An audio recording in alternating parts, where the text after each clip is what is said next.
with Wingnut in preparation for his matches at Detroit, because we know that he's a guy that, he's not on the big end of the spectrum as far as the community content goes, but he works hard a lot, and he's one of those guys that you can catch streaming quite often. So let's have a hear what he has to say.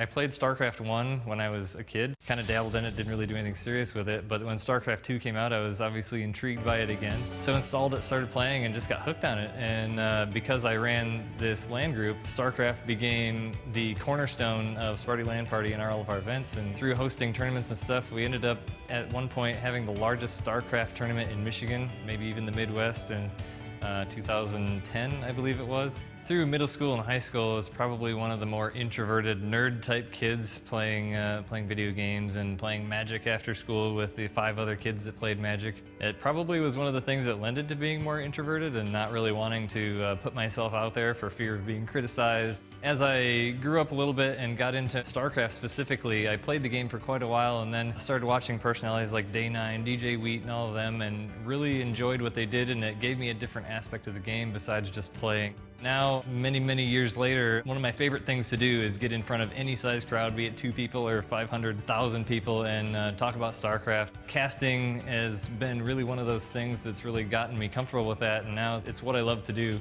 This is probably the single biggest deal that Redbull has come to Detroit here for Battlegrounds. So it's cool that they've taken a chance on the Midwest and Detroit specifically, because everybody sort of dogs Detroit all the time, but Detroit's actually really cool. So it's awesome that Redbull has come to Detroit. Hopefully it'll kind of light a fire under everybody in gaming, and more events like this will be able to happen in Michigan specifically. Aside from participating, and we like to go to these kind of events too, and we can't unless they're in our neighborhood. It's not every day a person like myself, who's not a professional player, can come in and throw down with these guys and hopefully have a pretty good match.